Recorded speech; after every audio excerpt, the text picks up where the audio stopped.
Don't tell me, doon sa 16 million, hindi man lang kayo tumawag kay Mr. T. Sa dami po ng checking pumapasok sa amin, kailangan po namin mag-decide base po sa mga konsiderasyon at kasama po doon ang... Bullshit! Sorry. No. Ako nga, hindi naman ako ganun kalaki ng pera ko. Pag meron ng cheque na in-issue ko 10,000, tinatawag ko ng bangko eh. 10,000 lang. Yung pa kaya 16 million, sabihin mo sa akin. Kasi ang daming cheque pumapasok. Huwag mo naman ako i-bullshit. That's a lot of money. 16 million we're talking about. We're not talking about 16,000 pesos. 16 million, maalarma ka na. Dapat yung tao ninyo dyan sa bangko, yung manager, tatawag na. Teka muna, totoo ba ito? O baka ninakaw lang itong checking ito at pinorge? Sir, napapailing po ako sa comment ng RCBC. If you see the back of the checks, the money were transferred to a certain bank account which is named Mighty Oaks Corporation. And Mighty Oaks is owned by Councilor Alvin T. and 4 of his siblings. It's very unfair for RCBC to use technical terms sa akin. Ayan, RCBC, nasaktan nyo lalo si Ma'am Gina. Ma'am Sir, Gina. do not ever fucking smile. Do not. This is serious matter. Malungkot siya. Ilang taon na ito. Nagmadalamhati siya. Tapos pangising-ngisi ka dyan. Heck, don't do that, please. Pasensya na po, Mr. Senator. And pasensya na rin, Madam Gina.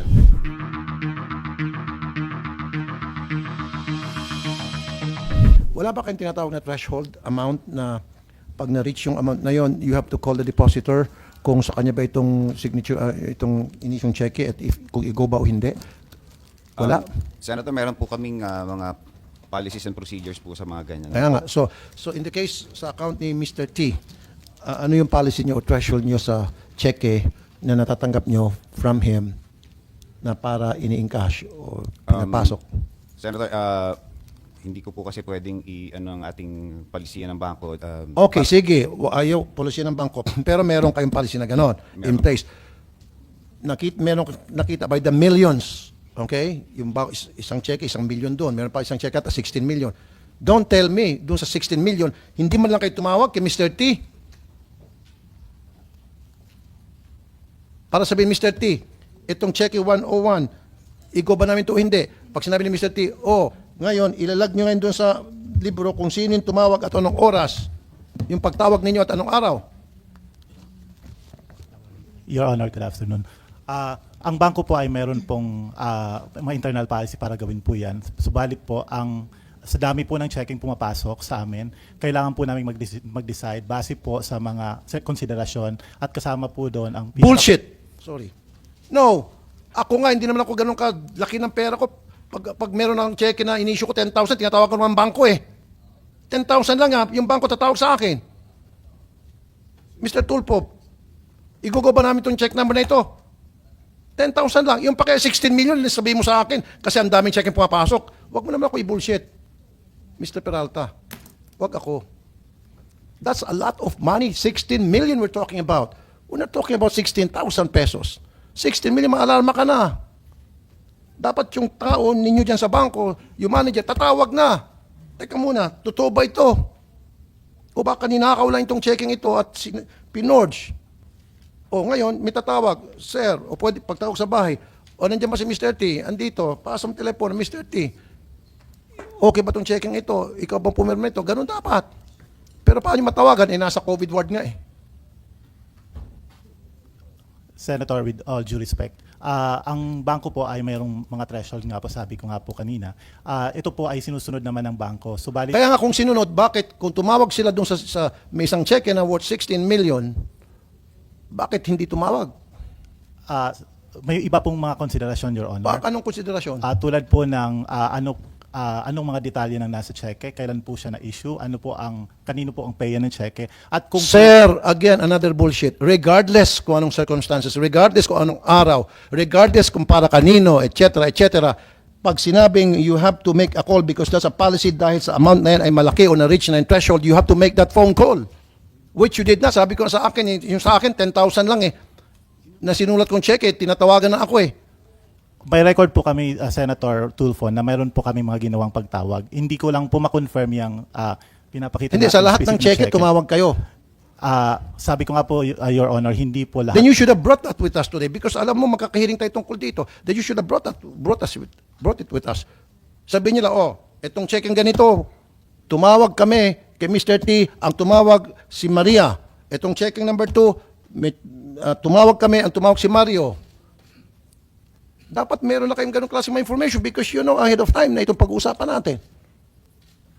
Kasi sa susunod, paupuin kita ulit dito, gigisahin kita ng 10 beses. Huwag kayong magsinungaling. Nalusutan kayo rito. Or, like I said in my radio program, I don't think it's a policy of RCBC na manloko ng tao as an institution. Malinis ang RCBC. I don't have any problem with the RCBC. Pero meron at meron tao doon sa branch na yun na loko-loko. Na gumawa ng kalokohan. And that's what you have to find out. Huwag nyo na i-cover up. Admit your fault, mag-sorry, and then sibakin yun, dapat sibakin. Mr. Senator, good afternoon. Yes, sir. We will do the necessary process and the investigation to make sure that if there has been a breach of our policies, we will punish the persons involved. But at this point po, Mr. Senator, we don't have the full information on it. Then you have to investigate because once na nakita nyo sa inyo investigation, talagang nagkamali yung tao, Yes, i-refund, ibalik yung pera. Yes, we will, Senator. We will Thank you. have our own investigation. But the result of the investigation, I cannot preempt at this point. Okay. Ma'am Gina, parang gusto niyo magsalita. Go ahead po, ma'am. Pakiayos nga. Is it correct? Tama ba? Hello? Natin. Can I be heard? Yes, ma'am. Sir, napapailing po ako sa comment ng RCBC. Katulad sinabi niyo, sir, they knew that there was a Senate hearing. They should have done their research. And it's been 3 years, Senator. It's been 3 years. Hindi po ako naging pabaya sa pagsulat ng reminder sa kanila. I've called them repeatedly. I've spoken to the manager in RCBC Tandag. They know yung aking lamentation. Alam nila yung reklamo ko. But it fell on deaf ears. No? Hindi nila ako iniintindi. So, kaya nga dumulog po ako sa inyo because I saw naman the biases were geared towards the stepchildren. Okay? And Because yung isa doon, politiko. yung aki pong nireklamo sa programa nyo, kaya ko po siya, I'm not singling him out. That's why I'm said, ma'am, sorry. Councilor Politiko, po. siguro, exactly. He's a Binibigyan ng councilor pabor po. dahil may connection. Opo. Hindi ko siya sinisingle out because konsehal siya. Because he was the single point of contact when we were still in speaking terms, siya po ang single point of contact because lima silang magkapatid, ako lang mag-isa. So, sa akin, sir, kasi, if you see the back of the checks, the money were transferred to a certain bank account, which is named Mighty Oaks Corporation. And Mighty Oaks is owned by Councilor Alvin T. and 4 of his siblings. And wala po siyang, 5 lang po sila dyan sa incorporation na yan, wala po yung pangalan ng asawa ko dyan sa bangko na yan na nasa Metrobank kasi kaya hindi ma-frozen yung account na yon kasi wala ang pangalan ng asawa ko dyan sa board of directors. We have SEC papers that we generated and Mighty Oaks is owned by Councilor Alvin T. and the 4 other children. That's where all the money went according to all the transaction history records of RCBC. Sa katanungan RCBC, nalaman nyo na nag-passed away na yung husband ni Ma'am Gina, nagpadala pa pala kayo ng flowers. Okay? Now, after his death, bakit tuloy-tuloy pala yung pag-transfer ng pera out of his account? Senator, sa record po ng aming bangko, ang knowledge of death po ng branch, ng Tandag branch is January 11, kung kailan po si Ma'am Gina ay nagpadala sa amin ng sulat na in-acknowledge po ng branch. Doon po yung date na kami naman po ay nag-act para i-put on hold yung accounts po ni deceased client natin. January 11 na freeze yung account. Yes, Senator. Ma'am Gina? Sir,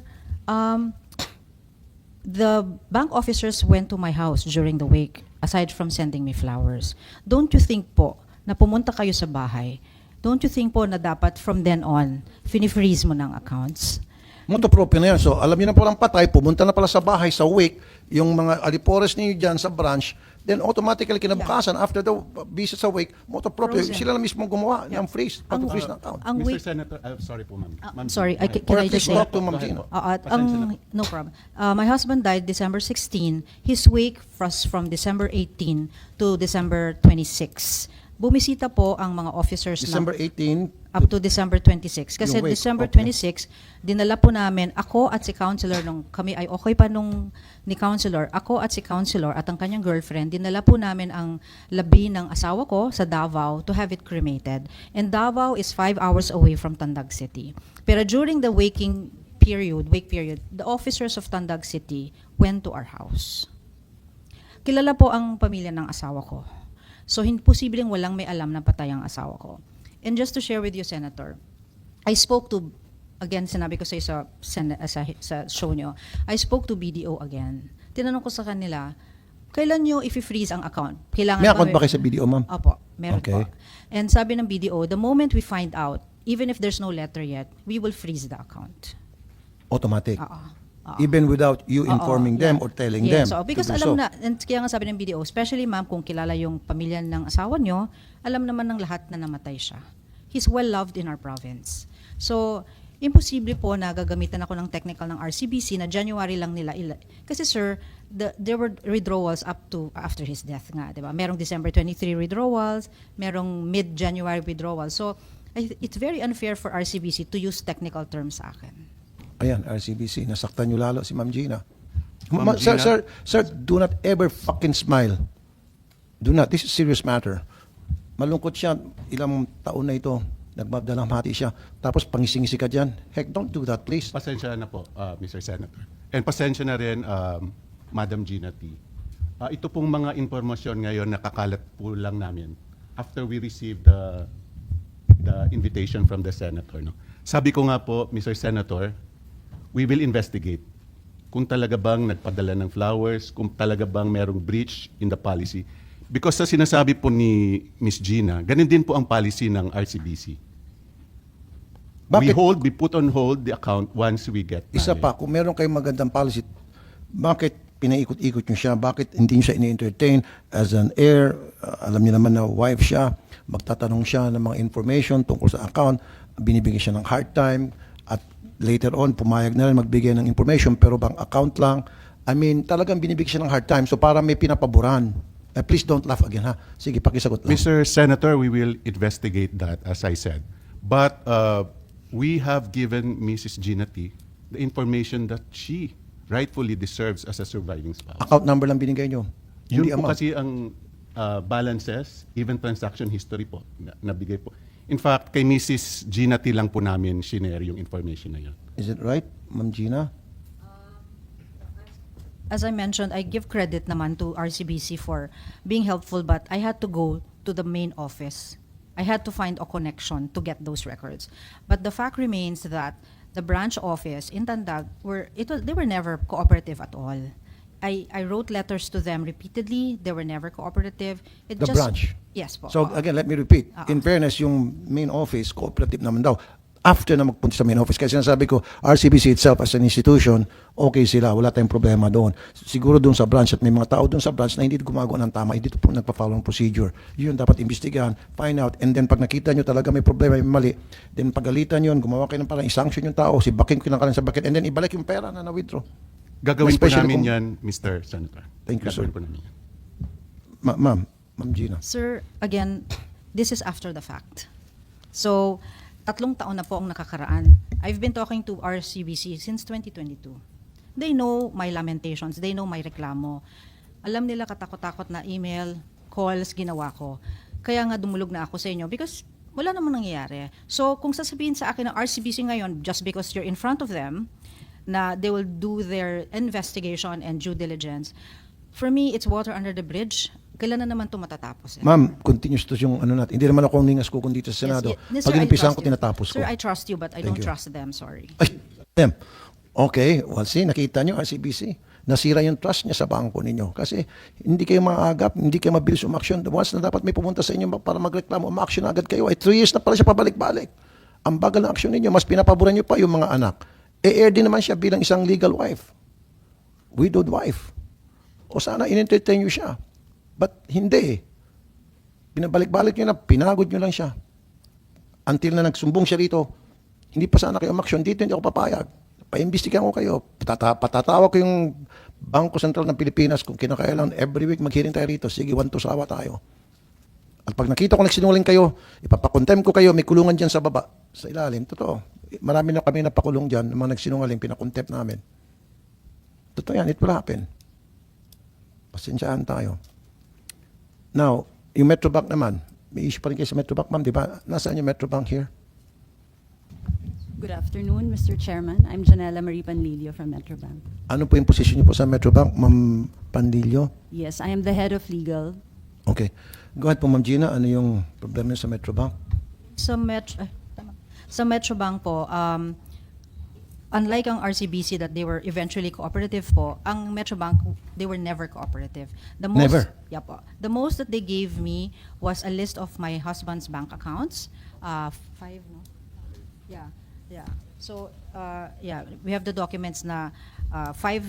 They just gave me a list of his bank accounts, but alam naman po natin na common sense na dapat isulat nila pati yung corresponding balance, diba? So despite my repeated letters to them, I first, of course, in-approach ko muna yung branch heads ng Tandag City, and ginamitan po nila ako ng bank secrecy law. Even if my lawyers told them otherwise na hindi dapat gamitan, talagang kulang na lang magmakaawa ako sa kanila. So pinahirapan nila ako. And then eventually, umamin po sila sa akin na they were given instructions by the first and second sons of my late husband, the eldest, Kevin T., and the counselor, Alvin C. T. Jr. They were given apparently instructions po not to release any documents to me or any of my lawyers. Inamin po ng branch head. And sino po yung nag-amin sa inyo niyan? Nandun po sa... May pangalan po tayo? Apo, andun sila. Kasi baka i-deny nila eh. Si Harold and si Randy Marinduque. Harold and and Randy. Harold is the branch head and Marinduque is like... Magkapatid po ito, parang apelido? hindi po. Harold Okay. Honorides. Your staff to, sir, he has the All right. copy. Ma'am Janela. Sir, can I add? Ay, go ahead po, Ma'am Gina. Because hindi nila ako pinapansin sa Tandag City, I sent a letter to the president of Metrobank. I don't know him, but naglakas loob lang ako. And who's the president of Metrobank? Mr. Fabian D. Fabian? Yeah, D-E. D, okay. He's the president. So I went personally to the head office of Metrobank. I didn't know anyone. Pumunta ako, may dala akong letter. It's a good thing that his executive assistant accepted the letter. Ang tono po ng letter ko kay President Fabian D. of Metrobank is seeking his intervention na sana ma-overrule niya yung decision ng Tandag City. Kasi sabi ko, kung nagawa ng RCBC na matulungan ako at mabigyan ako ng peso account o peso value, sana kayo din. Unfortunately po, sir, ang ginawa po ng office ni Mr. Fabian D, they just course me to the customer care service. Alam naman natin na pag na-customer care, wala nang mangyayari dyan. I'm just one of those complainants. And to think, pinag-uusapan natin na ang mga nalipat na pera ay napunta sa bank account na nasa Metrobank. Kasi yung Mighty Oaks Corporation, doon po nilipat lahat yung pera. So, imbis na action na ng tanggapan ni Mr. Fabian D, yung complaint mo, pinasa ka pababa sa customer care. Via email pa. Through email pa. Yun lang. And That's then may it. nangyari ba after na ipasa sa Ang customer sabi care? ng customer care, we will look into it. Alam ko nang wala na yun. Wala na. There's no point. Metrobank, please. Your Honor, if I may be allowed to address. First of all, I would like to apologize to Ms. Gina T. for the impression that we seem to be siding with one party. I would like to emphasize, Your Honor, that we, as a bank, have our procedures and we implement and follow this uniformly. In this case, po, Your Honor, we are not siding with any party. It is unfortunate and we, again, regret that this incident led to this complaint from Ms. Gina T. But I do confirm that when we received the letters from her, we replied and we provided the information that we could provide under the law. And what are those information? So we issued a total of 3 letters, Your Honor. No, but what she was asking ay yung mga account numbers and the balance of those accounts, which pinagdamutan niyo sa kanya. Your Honor, I would like to respectfully bring her attention to a certification, a letter dated January 31, 2022, which was in reply to a letter from her, I assume it's her attorney, no, because she was a signatory to the letter, Attorney Peter Neil Trinidad, no. They were asking for a certification. Ms. Gina T. Signed at the bottom, no? And we replied to this and provided the outstanding balances as well, Your Honor. That was in addition to the first certification we provided. So how many accounts were mentioned in response to her letter and 5 accounts, Your Honor. with balances? Yes, Your Honor. Siguro, go ahead. The lawyer can talk. Go ahead, sir, kayo po magsalita. Pwede ka magsalita. Attorney Samuel Bernardo, lawyer of Ma'am Gina T. Good afternoon, Mr. Chair. I have with me the certification given by Metrobank. It only states here the 5 accounts, the account type, account number, and then the account name. And there's no amount. No amount here. So magkaiba kayo. Your Honor, I am happy to provide counsel with a copy of this letter. It's to a certain Attorney Peter Neil Trinidad. Sir, may I say that Attorney P.N. Trinidad used to be the legal counsel of the children, but he resigned as the counsel. Of the children. Of the children. Not of you. Not of me. So, hindi naman siguro ako dudulog kay Attorney kay Senator Raffy sa show nyo kung meron akong documents of from Metro. Okay, Ma'am Janela, you're a lawyer. Okay, yung binabanggit mong lawyer, lawyer yun ng kabila na inireklamo nga niya. Your Honor, in the letter, Ms. Gina signed also. But were you sure na she was provided a copy or at least to her lawyer? A copy was, hold on, Your Honor, let me just bring out my copy. Was that hard copy letter o email? Hard copy, Your Honor. So pag hard copy, dapat meron siyang receiving signature na na-receive niya yung letter. Kasi naka-address sa kanya, di ba? Kung talagang naka-address sa kanya, dapat yung, was it through mail or registered mail? So- Regular letter, snail mail, ano Yes, ba? Your Honor. So for clarity, the letter was dated January 21. It was written by Attorney Peter Neil Trinidad with the signed conformity of Ms. Gina T. and signed also by one of the heirs / attorney in fact. No? We then replied to this letter and sent it to Attorney Peter Neil Trinidad. Kaya nga, yung letter na, okay, maaaring nga, sabihin na natin muna, bago ko tanongin si Ma'am Gina, na nag-confirm siya doon sa request na pinadala sa sulat sa inyo, and in return, nag-reply kayo. Eh, sinasabi niya, hindi siya naka-receive ng reply ninyo. So, ang tanong ko ngayon, ano yung mode of reply ninyo? Sabi mo, hard copy. Paano ba? Snail mail? Ano ba? Yung FedEx? Registered mail? Paano? O may ginamit kayong messenger? May I just confirm for a minute, Mr. Okay. Chairman, on the exact mode Sige po. for accuracy? So, while nag-examine si Ma'am Gina, Sir, would you like to say something? Sir, if I may say, correct po kayo na I may have signed a request letter, but the question is, where is the response of that request letter, which we don't have at all. Kasi kaya tinatanong ko Yun nga po, oo. ma'am. So, baka Kung na- maaari ding na-forge, hindi ko po alam. So dapat yung reply ninyo, yung pagpapadala nyo nung, kasi nireklamo nga niya yung kabila, Ma'am Janela. So, natanggap niya ba? Kasi kung natanggap niya yan, hindi na siya pumunta sa akin. Ba't pa siya magpagod pumunta sa opisina ko, sa programa ko, kung natanggap niya yan? Kasi yan naman kailangan niya, kaysa pabalik-balik doon sa inyo. You would like to say, Attorney Yes, Bernardo, say something? Mr. Chair, I would like to add,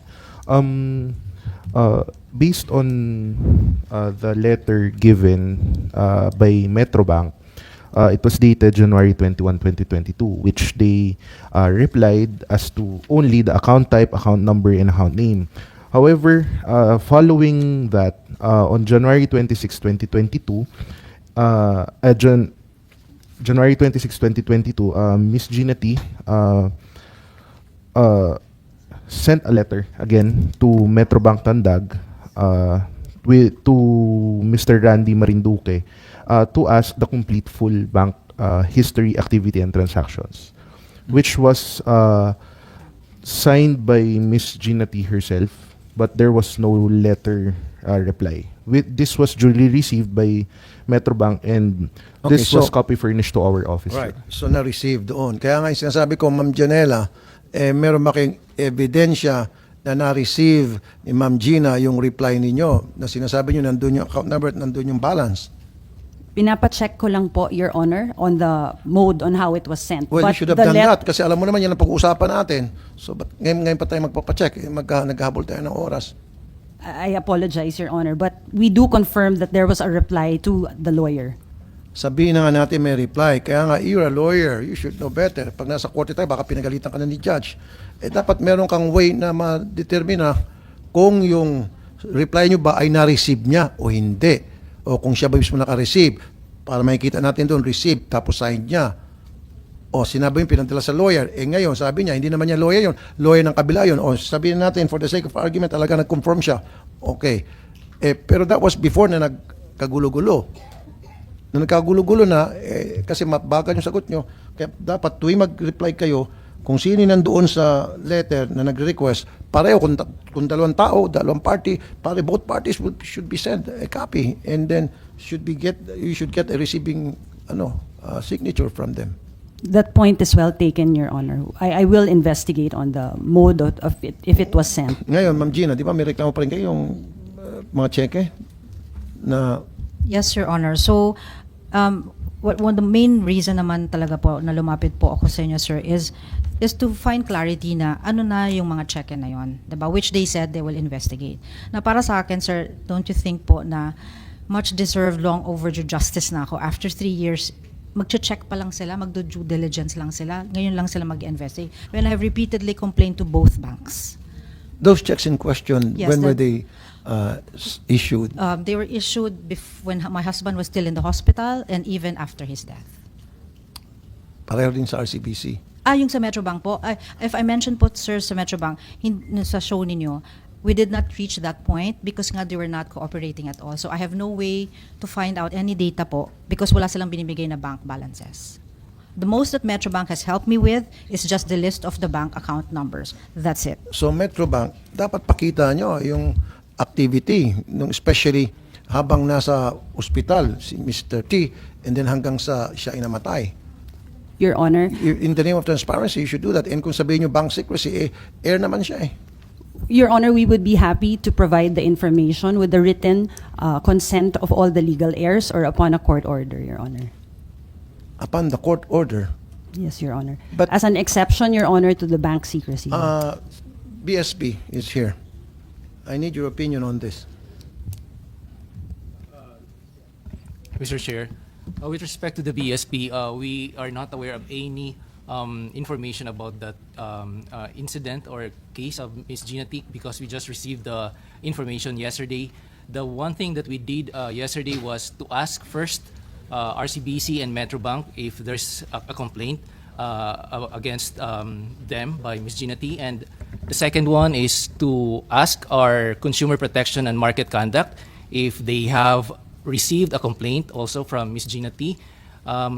Based on that, we don't have a complaint from. No, my question, no, Attorney Negradas, and maybe talk to your colleagues sa BSP, yung sinasabi nito ngayon ng Metrobank, kahit na air pa siya, and the only time na i-release nila yung bank activities sa account ng kanyang husband is to court order.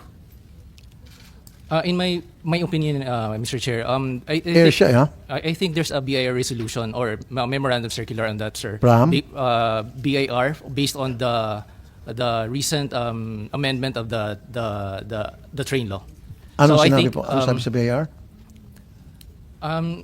I cannot restate, Your Honor, the perfect provision, but basically it says that if there's death of the depositor, they just have to comply with, and the heirs just have to comply with the requirements of the BIR, and then it can be withdrawn subject to withholding of like 6%. I think I'm not sure of that. So, ibig sabihin, merong memorandum sa BIR, in the event of the death of the depositor, yung heir nila just to have to comply doon sa BIR, bayaran yung mga taxes, whatever, and para ma-withdraw nila yung pera, ma-release sa kanila. Yes, Your Honor, that's my understanding based on the memorandum circular of the BIR. But that would again depend on the internal policy of the bank.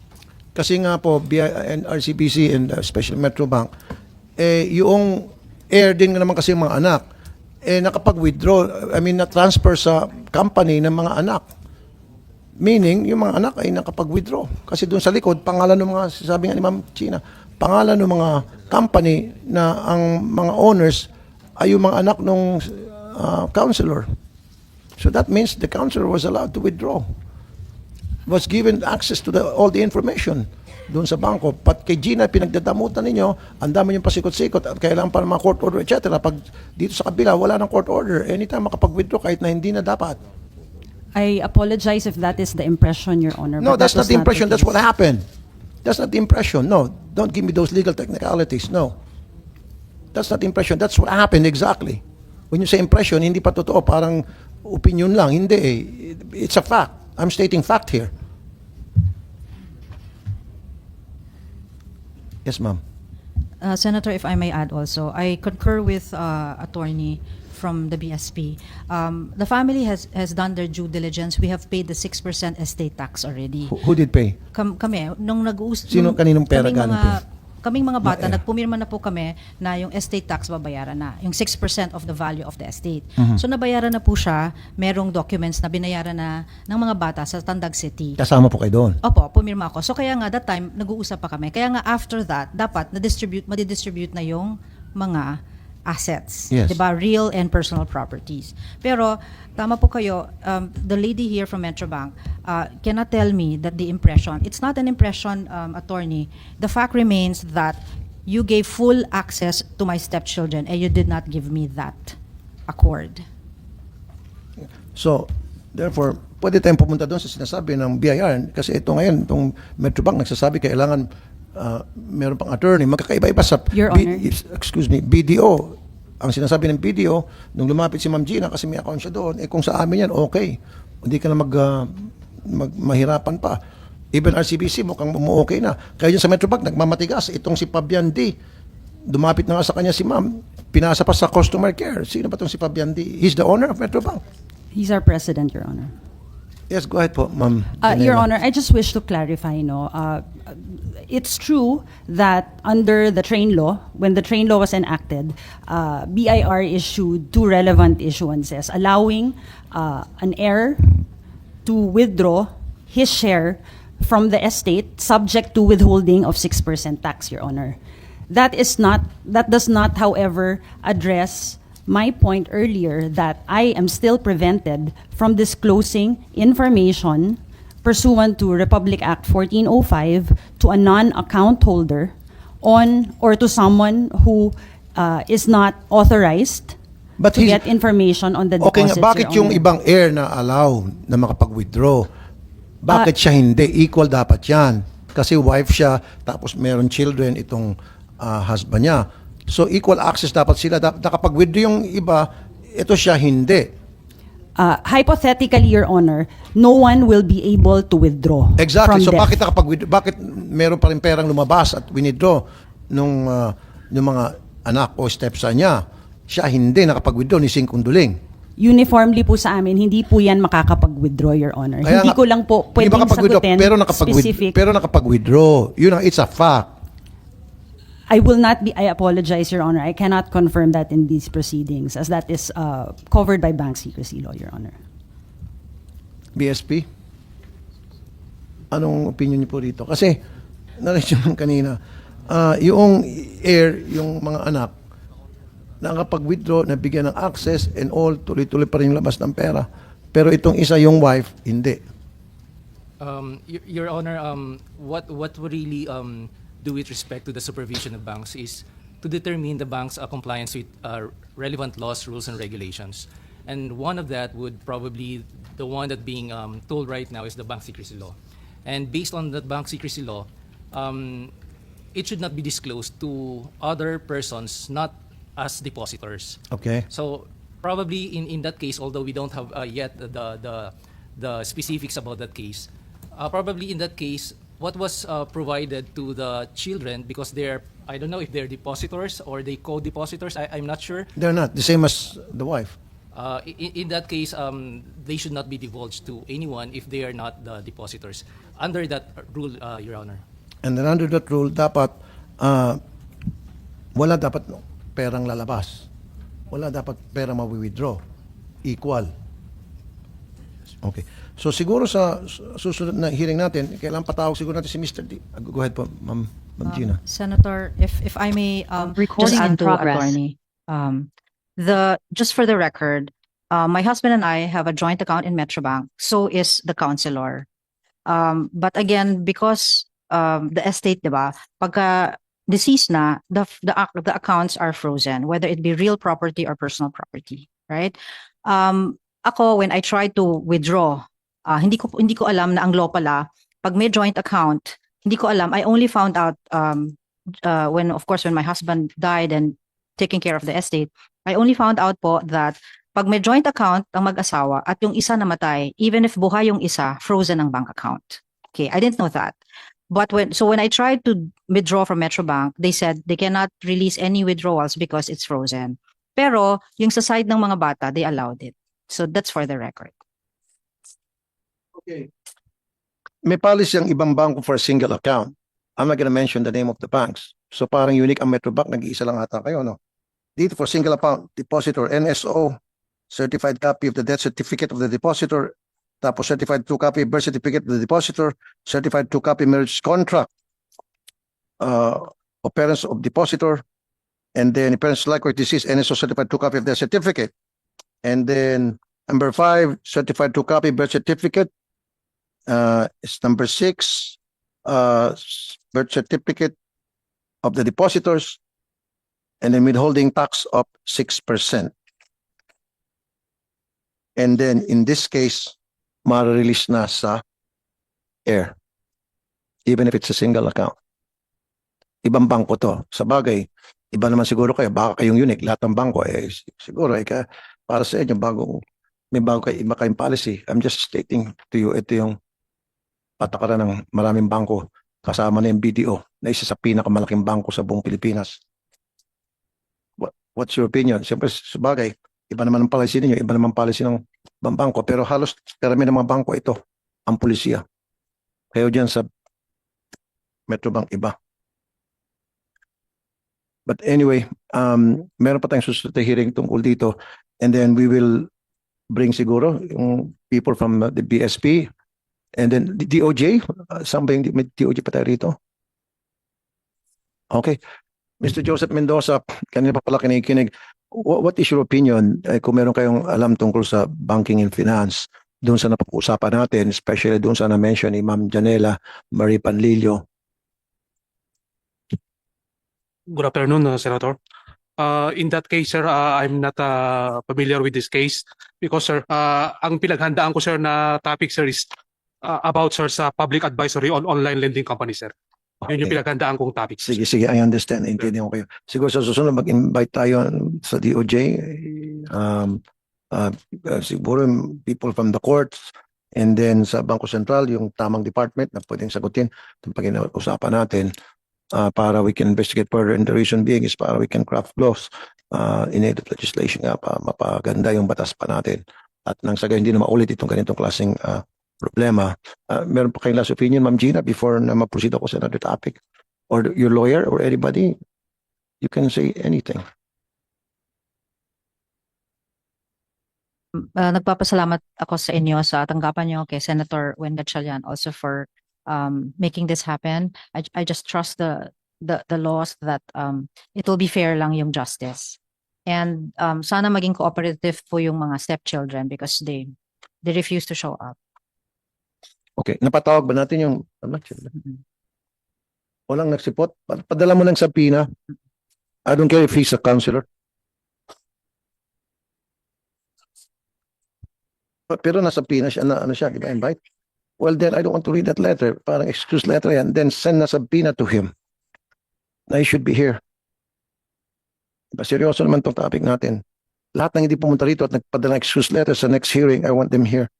And if they did not, they do not appear again, send them subpoena, hindi pa rin silang katikas pa rin sila, then ipawarat natin mga yan. Ganun lang kasimple. At wala kang masabi, so sa susunod na hearing, Thank you po, sir. para makamove on na tayo dito sa mga pawn shop naman,